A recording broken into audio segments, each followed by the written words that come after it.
Hey, welcome. David Jones here with 214 Consultants, 21-year business owner. I've launched 9 businesses over that time. But what people don't realize is that I spent a lot of time in nonprofits, writing and managing millions of dollars of federal grants, and also have worked on the federal contracting side, managing well over 100 federal contracts in my time as well. And the course I'm going to kind of go through today is a real just 1,000-foot overview of what it takes to get into government contracting, dispelling some of the myths that are out there, and also give people a path forward, especially if you don't have contracting experience already, how to really get your foot in the door. So that's what you're going to learn here in this program. This is a program I taught a couple weeks ago at a university. They had hundreds of guests. They charged the guests like $75 a head for people to get in. Full transparency, they paid me probably like $1,000 to give this 1 hour presentation to the group. But I want to be able to offer it here to my community as well. So anybody that has any sort of paid tier will have access to this recording.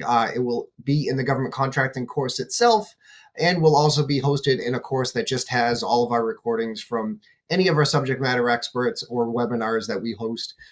This will be posted there as well. So just want to go through one by one to just see, show you exactly, hold on. It's going to take me a second here to get back into the screen. All right, hopefully you're seeing everything I'm seeing here. Apologize if it's not working right. So people look at the government and they see government contracting. And if you're anything like me, when I grew up, I heard that government contracting was a total scam, that people were making millions of dollars here and doing nothing for work, that you could just get a government contract, again, like do little to nothing in it, charge the government hundreds of dollars just for a hammer, and you're going to get paid. Like it's easy money, especially for a lot of the veterans that I consult for that have veteran-owned, disabled veteran-owned, women-owned, minority-owned, disadvantaged-owned businesses. The set-aside money for them, they think that this is just easy money to get because it's almost like an entitlement, and the government is just willing to give it away. Well, that's just not the truth. This is not Oprah. This is not just, everybody gets a car in the audience. The government is not going to just start handing out contracts to people. It's a very competitive process. And if your business isn't set up properly, you can lose your shirt and your business getting into government contracting if you don't know what to look for. So that's some of the things I want to cover here today. So we're going to cover all these myths today. So the beware of mermaids, the blue/red ocean, catch-22s, tailoring your capability statement itself. We'll cover a couple examples of what that is. We go into some more depth into some of the government cohort series that we have through the Veterans Business Outreach Center. So there's a lot more we can get into that. We're not going to get too much into depth, but we are going to touch on it a little bit. And I say the golden goose, but honestly, I probably just should have said the goose laying the golden egg. What we would love to be to what sort of opportunity and contract that is just out there spitting gold out for us. That's the idea. So these are the myths we're going to cover one by one. First one here, just the allure of the old Greek mythology, the mermaids that were out there, or sirens as they were known, and their calls were so beautiful and hypnotizing that the captains of the ships would just sail towards it regardless of what perils were in the way, and the ships would crash on the shore and then they'd be devoured and all this stuff. So the government contracting is often like the mermaids. It's this enticing call that people feel compelled to get into, again, like it's something easy and money, and then they can come in there, and again, if they're not ready for it, they can lose their business within a matter of months. It's extremely critical. So don't go towards the siren.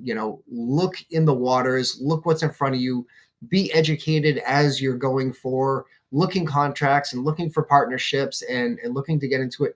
Make sure you're not blindly following a calling to government contracting thinking it's easy. So the next myth is called the blue ocean or red ocean strategy. Now, I would ask you to take a look at this picture, and can you see the green dots in it? Now, a lot of times people go over and they see this kind of blue area with the green dots. And some people, you might have even seen the red dots and a couple little green dots that are circled in there. Uh, I said green dots before, right? I might have said blue dots. Anyway, I'm dyslexic. I probably switched it up. But anyway, the green dots. And what this really represents is, if you've ever read books and know the terminology of like a red ocean, it's really an industry or a certain segment, say like the housing market or residential flips or something like that, that's been so oversaturated and so populated that there's so much blood in the water because the competition's so fierce. And that's what people see as all the government contracting, is that all these big people are just fighting for a piece of this kind of easy money, and the waters are really bloody. So a lot of, as I mentioned before, my veterans, minority owned, disadvantaged, disabled veteran owned businesses, they try to go for that little set aside piece because they think maybe that's the piece, that 20, 23, 25% ish piece of the pie of the overall 600 plus $1 billion in government spending out there. Like, maybe that piece of pie is a little bit easier because the other 75% almost, population out there, businesses aren't entitled to that money. And the all right. So a lot of the people, when I, speak with either clients or when I present this, and I ask people, do you even know what a small business classification is? And a lot of people don't really know what even is constitutes a small business.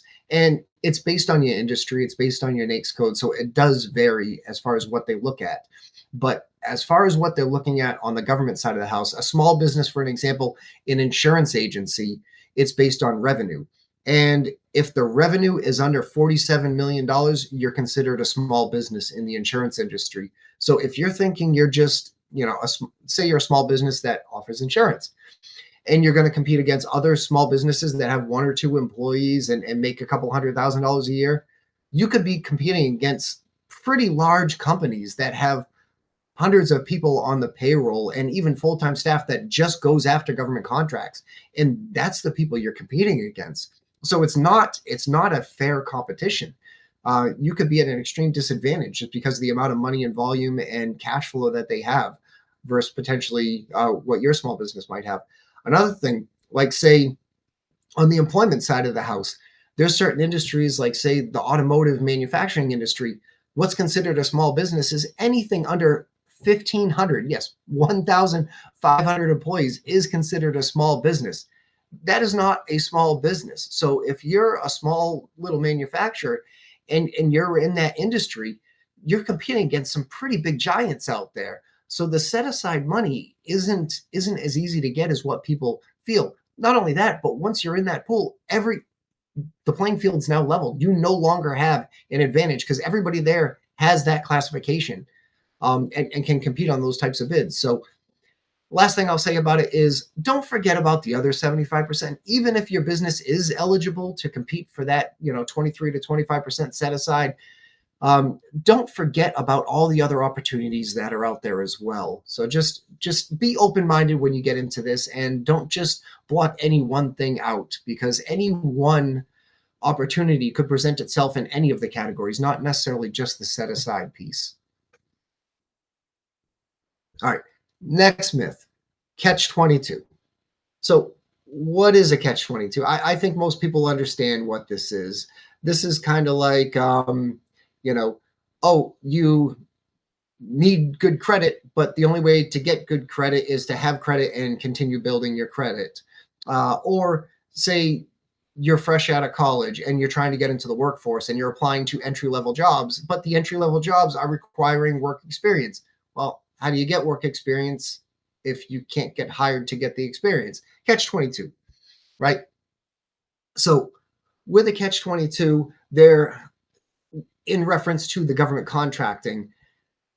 In government contracting, not only does your business need to be around for typically 2 years, it's not a steadfast like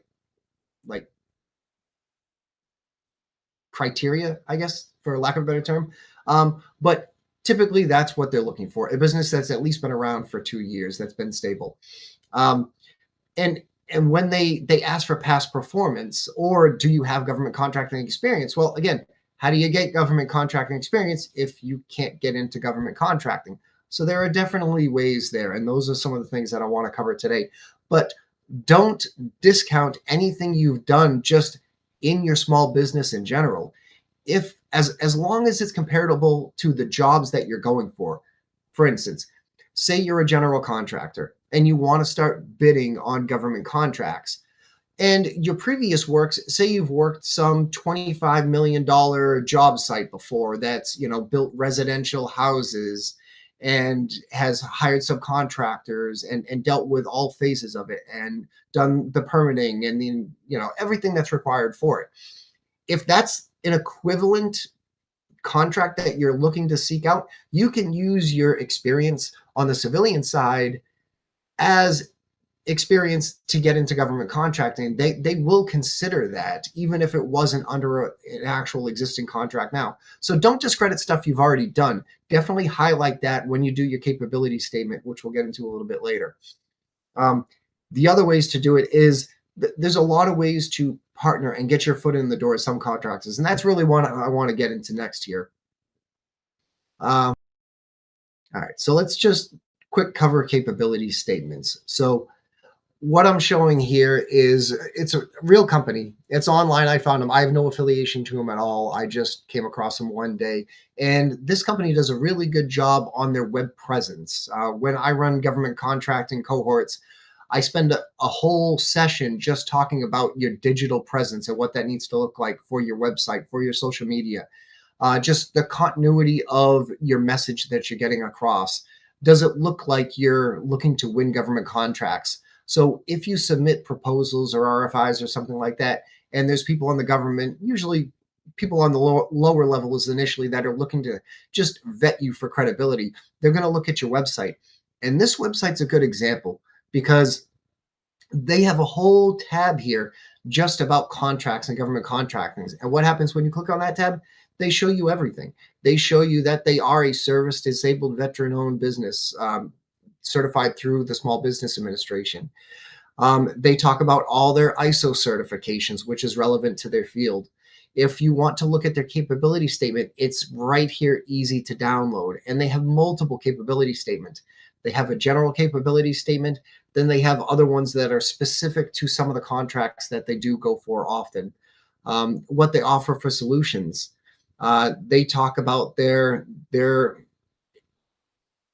what they already have for like sole sourcing. They reference like the FAR and other things that the government uses.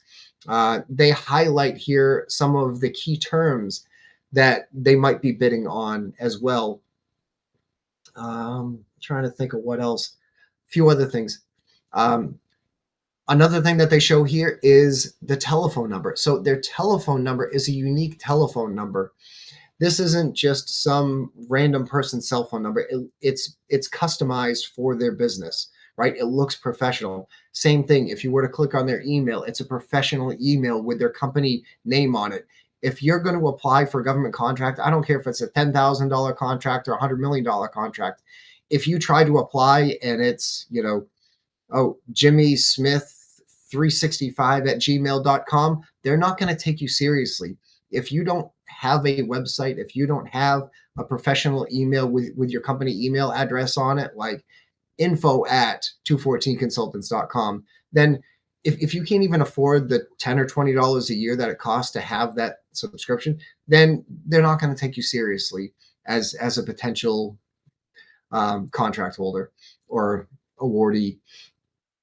So again, this is just a really good thing here that they show as far as all the information. And if you clicked on their social media, it would reiterate all this stuff that they have here too. It'll show the same color scheme. It'll show the same mission and values. It'll show the same past performance. It shows them everything that they need to see.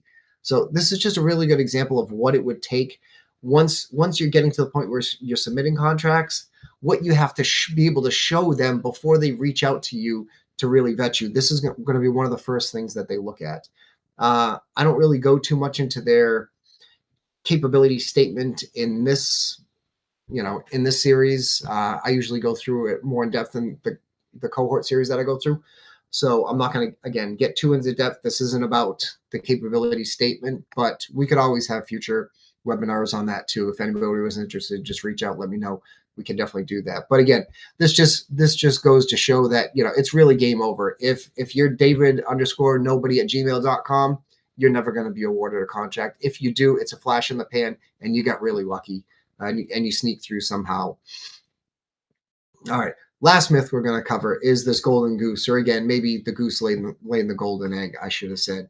But just some interesting kind of facts here that I want people to understand as they're getting into government contracting.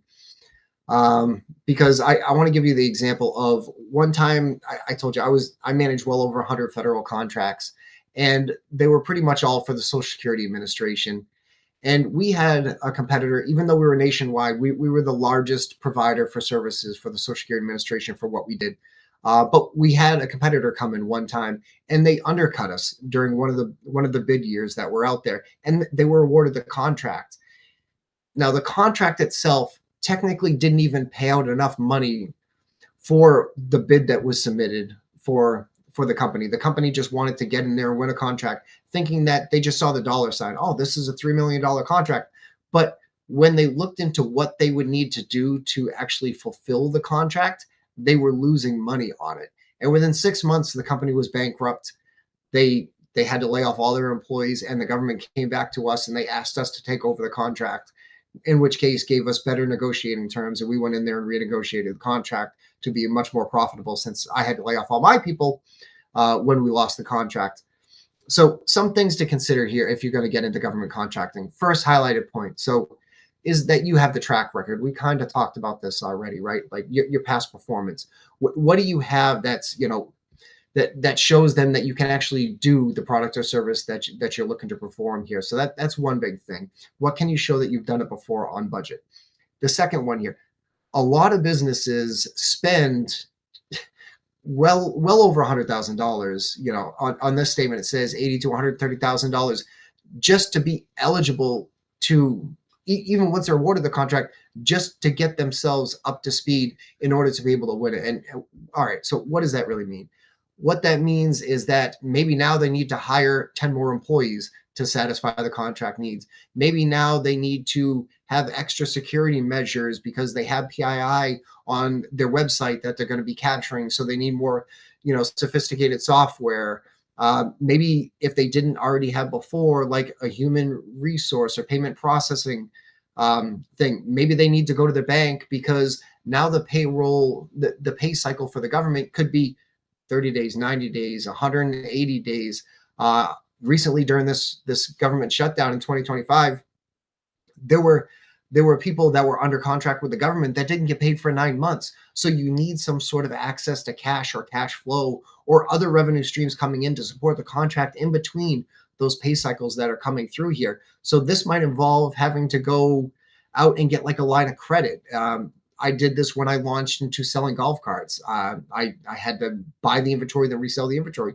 So they asked for collateral against a line of credit. So say a $200,000 line of credit, I had to put down $60,000 in cash just to access the line of credit. So this might be cash out of pocket that you're not going to recoup until you start to the third point here. It could take you up to 2 years to recoup some of this money back through the profits of the contract itself, just because the pay cycles are so long, and you're going to have to fork out some money just to get going. So these are some things you need to consider when getting into government contracting. Is what's it going to cost you to be compliant, like 508 compliant? You might have to redo your whole website to be compliant for like the Americans with Disabilities Act or something like that. So realize that you need the cash flow. You might have to be borrowing cash at a certain percent, like the line of credit might be an 8 or 9% or 12% line of credit that you get. And that eats into your margins. So you need to take that all into account when you're getting into this stuff. So that's one thing. So I said at the beginning that I would show you a path forward. Like, again, the catch-22, how do I get into government contracting if I've never been in before? So these are some ones that we're going to cover here real quick that are ways for you to get your foot in the door. All right. So one of the things that I'll tell you, it's a lot of people skip this step and they think that they can just go on sam.gov and find opportunities and reply to some of these proposals and win the proposals without really knowing what's going on behind the scenes. If you haven't been in the game, one of the best things to do is to go into this acquisitions gateway. And what this acquisitions gateway is, it's the government's forecasting tool. So if they foresee opportunities coming down their pipeline, they'll put them out here first before their actual contracts to bid on. And they'll get a sense for what the temperature is out there. They'll start working with contractors to say, what would you guys be looking for? What sort of money would you need to see? Here's some of our needs. How would you support that? And they put out a lot of just question and answer sort of sessions out there to try to figure out how they're going to write the contract itself. And this is an awesome way to understand the needs, the pain of the government, and what they're really looking for when you go to submit your proposal. It's a way for you to develop relationships with them. So if you're out here and you get the behind the scenes, and you can ask them questions and they answer questions and they ask you questions, and you get to see their pain points again. When this actually goes out to bid and you bid on it, if you're dealing with the same procurement officer or officer that's handling the contract, you already have that relationship and rapport that you've already developed, or at least you understand it from the inside of what they're looking for. And even if you wanted to get into subcontracting, which we're going to cover next, you now have a very valuable information potentially for another prime contractor on exactly what the government's looking for here. So this is a way for you just to understand, again, just how their brain works, what they're looking for, what the process is. All of these acquisition gateway, they're not all going to make it into actual contracts. Not every single one of them, but a lot of them do make it through. So this is a great place to start to educate yourself on how the system really works. I highly recommend getting in there. Hardly anybody does it. It's the best way to get in there. It's one of the ways that, not necessarily this platform, but this is how I was so successful winning grants and federal contracts, is because I could go in there with the decision makers, the people that were actually writing these potential proposal bids, and get into their heads. So that way, when I gave my proposal, I literally spoke to exactly what they were looking for. And it's like you're reading their mind, and you'll find you can stand out a lot better by doing so. So, all right, I'm going to get off my soapbox. You heard about it. Check it out. I got links in the school community. All of this stuff, you'll have links to all this stuff, all in that government contracting course. The other one, so this directory of federal government for prime contractors with some contracting plans. Now, what is this thing? This is literally a list of federal government contractors that are already out there, larger contractors that are required to do business with small businesses. So this is a way for you to get out there and find out who the major players are, find out what sort of contracts they're being awarded on, and to see where you fit into that. Now, you might not be able to squeeze yourself into a contract that's already ongoing, but you can develop that partnership and relationship and reach out to those larger prime contractors and say, hey, listen, here's what I do. Now, as a prime contractor, like that example that I use with the general contractor, like a general contractor isn't going to do all the work himself. He's going to hire people to do the work. So a lot of the contracts are very large contracts, hundreds of millions of dollars of contracts. Your piece of it might only be a $20,000, $50,000, $100,000 piece of the pie, but they need that subcontractor anyway for whatever that one thing that you fit into. Like one of my veterans, he does ground penetrating radar, very specific. He looks for underground and pipes like in the ground, or wires in the ground, or wires or pipes in walls, and that's all he does. Now, a general contractor, that's only one piece of what a larger contract would be. But if you get in good with these people, as they're looking to bid on new contracts and are awarded new contracts, they're going to reach out to you and say, hey, can I take you on board? I was just awarded a contract. We start in 3 months. So this is where you start to develop those relationships, because these are going to be key for you to really help get your foot in the door. And then that gives you the experience. That gets you that little bit of credibility and the knowledge without all the risks. When you get in with a prime contractor, I'm going to cover a little bit more in the next slide, but they kind of take on the risks.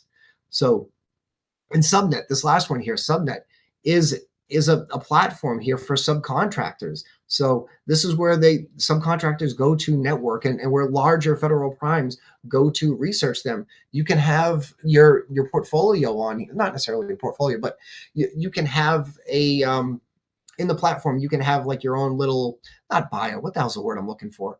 I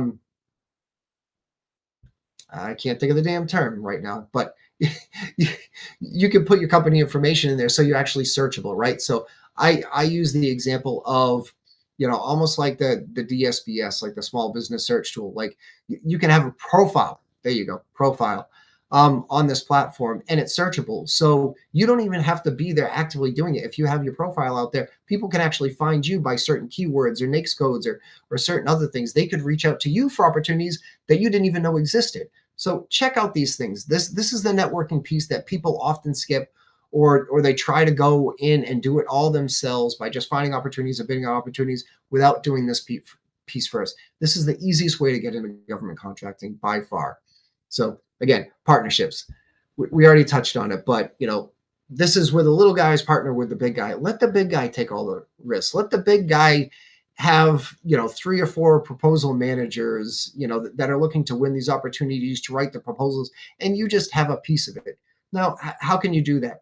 Oftentimes you can have already like letters of agreement in place with these people. Say, hey, listen, if you're awarded a contract that needs this types of products or services, this is what I supply, and I would happily be a supplier or vendor for you for these products or services. And you have those agreements in place. Those actually give them fuel when they go to bid on these opportunities. They can take all these kind of little commitment letters and say, listen, I already have the team in place. If you award me this contract, I'm not going to be scrambling. I make 5 phone calls and we're off and running. We can get moving on this contract right away. So it gives them more fuel too. So you become a valuable partner to them. And again, if you went through like Acquisitions Gateway, you could reach out to them to say, hey, listen, I know the procurement person on the other side of this. I know the questions that they want answered. I know their pain points. I have that insight. If we partner together, I'll give it to you. So use the knowledge that you have as leverage to partner with other people. And again, let them take the risk, because they could be going 3, 6, 9 months without getting paid. Any legal liability would be on them. Even if you mess up, it's still on them. You might not ever get another contract with them, but I'm not saying mess up. I'm saying let them take the onus. Let them worry about all the pay. Like on invoicing, I'll give you an example. Like I would invoice anywhere from 10,000 to 30,000 hours a month to the government for services. If there was a discrepancy of just 1 hour on an invoice, so say the invoice was, say, a lack of a better term, $100,000 invoice that month that I'm submitting to the government, and they come back and they say, I don't think Johnny Smith worked this 1 hour. We had him as not showing up. I would have to either go prove that he showed up, either camera footage, login things, or reports that were generated from the service that they provided, something to fight it. But the key is that whole invoice was held up because of that 1 hour. They wouldn't pay it out until that discrepancy was taken care of. So let them worry about that stuff, right? Because they might have to just eat that and say, fine, whatever, he didn't show up, just clear the invoice, pay us the rest, and we'll pay Johnny, but we'll just lose the money. So let them worry about all that stuff until you figure out the game and where you fit into it. So here's another one. So if you want to know where all your federal money goes and all your tax money goes, it's literally tracked through here. There's this government spending, and they have to show through like USA Spending and other sites, but usaspending.gov, they'll show like where all the money goes through, and it actually goes down by department. And when you're getting into contracting, you have to figure out who is going to provide the contracts that you're looking for. It's not just one big general thing. It's broken down by different sectors and industries. My God, sorry. It's broken down by different sectors and industries. And you need to find out exactly like who has the money in their budget for my product or service. And you got to find out who that is. Is it the VA? Is it the Army Corps of Engineers? Is it like where is the money that's being awarded for the types of contracts that I want to bid on?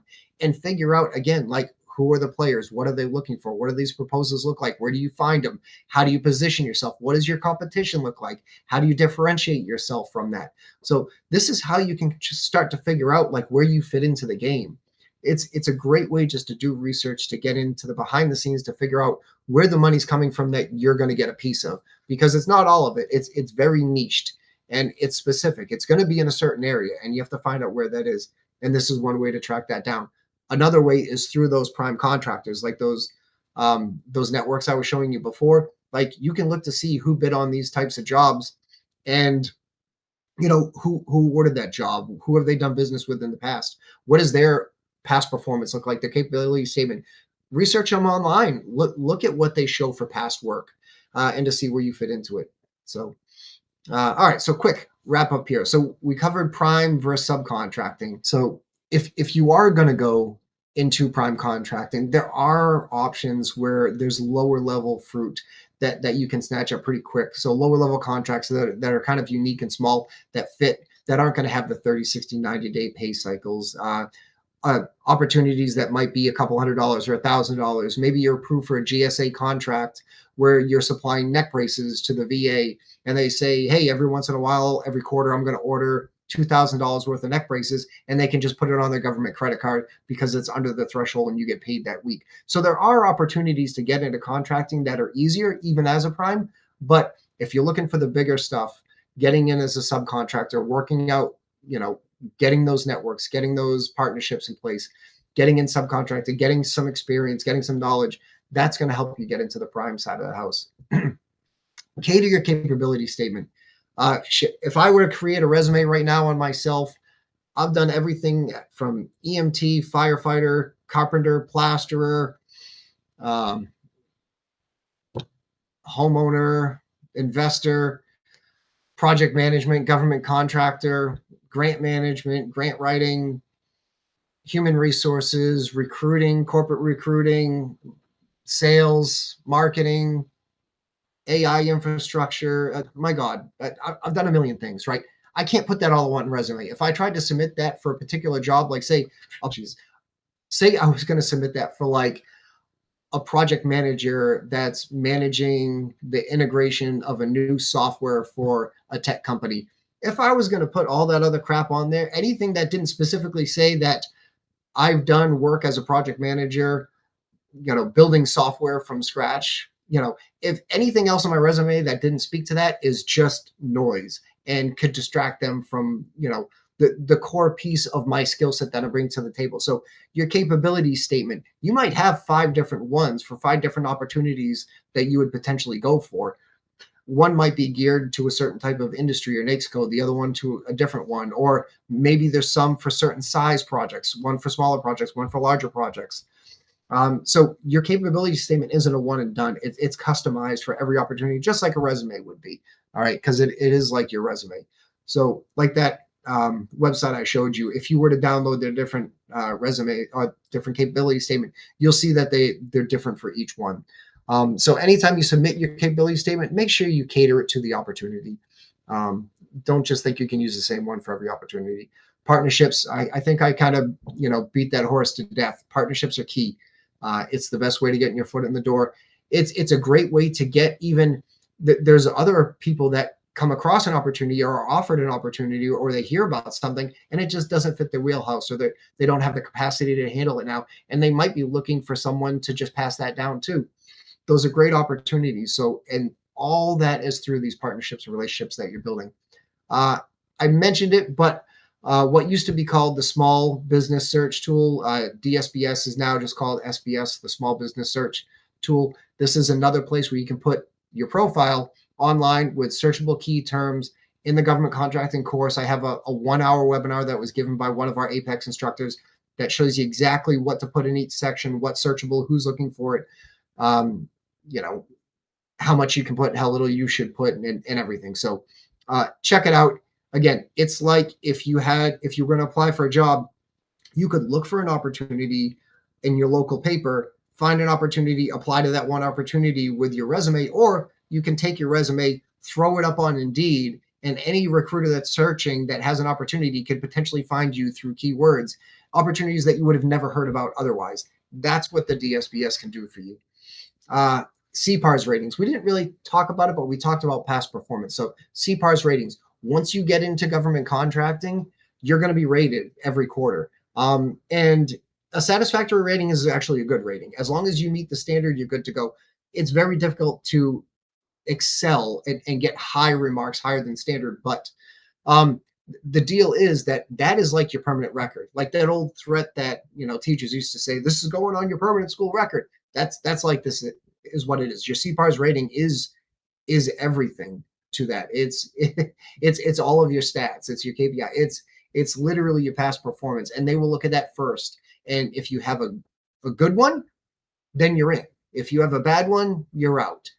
That company that came in and underbid me in one of the regions and won the contract, They will never get into government contracting again unless they totally close down their shop, open a brand new LLC, or company, corporation, whatever, get started, or maybe they might potentially sneak in as a subcontractor somewhere. But that CPARS ratings will follow them for life, and they'll never be awarded another contract because they failed. So be careful. That's why I say be careful getting into this, because if you bite off more than you can chew, you can lose money in it.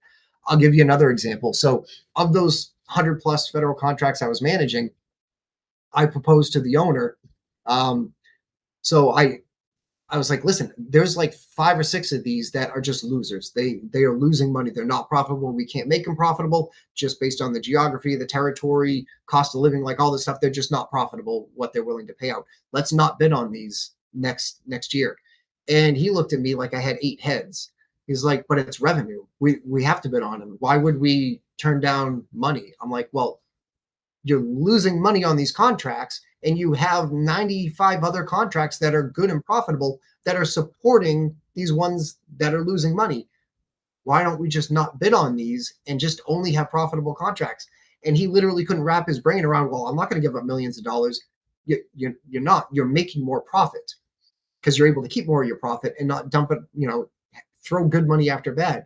So just think of this when you're going for your opportunity. Still treat it like you would any other business opportunity. If you were going to get an opportunity to work with business to business, and they gave you terms that were so crappy, you're like, yeah, I can't make money on this. I was just talking with one of my buddies who's looking to sell he has a commercial cleaning business, and he looks at his contracts like this. Some people come back to him with, he submits a bid and they come back and they try to negotiate, and he's like, listen, I can't make money on this. I'm better off just not taking it. Same sort of thing. Look at it through the lens of a business owner. Is this going to make money for you? Is it worth it? Because there's a lot of headache involved dealing with the government. So make sure it's worth it. Invoicing cash flow, I kind of already covered here. So again, just be prepared for it. This is not a guarantee. Yes, maybe they have a high chance of paying out over time, but your business has to survive long enough for them to pay it out too. So, and same thing, I've heard subcontractors potentially been screwed too, all transparency, where the prime just mismanaged the contract. They went under, declared bankruptcy, and kind of screwed the subs. But typically, the primes are responsible for paying the subs get paid, and the prime fights for the money for the government. So just realize that if you are going to get it as a prime, that you're going to need that cash flow. You're going to need that stability either from other revenue from your business coming in, or access to cash to sustain you through those invoicing cycles. So just make sure you're fully aware of all this stuff when you get into it. All right. Well, that's it. So if you're seeing this anywhere other than the school platform, that QR code will bring you to us. We have free courses. We have some paid tiers, like the government contracting one here. We have a lot of VIPs that come in here with subject matter experts that will talk about different things, different lenders, AI specialists, and other things that will help small businesses. We plan on bringing in here. So join the community. If you're in the free program, great. See all the information. Even follow me on social. I have other free information on social. If you're a business that's looking to grow, we have those other paid tiers, which is going to give you access to a lot more other things out there. So always happy to help out. Let me know if you have any questions. You can DM me directly. If you see this on some sort of social platform, just drop it in the comments. Happy to answer any questions. All right. So that's it. Hopefully that was useful to you. And I look forward to seeing you. Stay profitable. We'll catch you on the next one.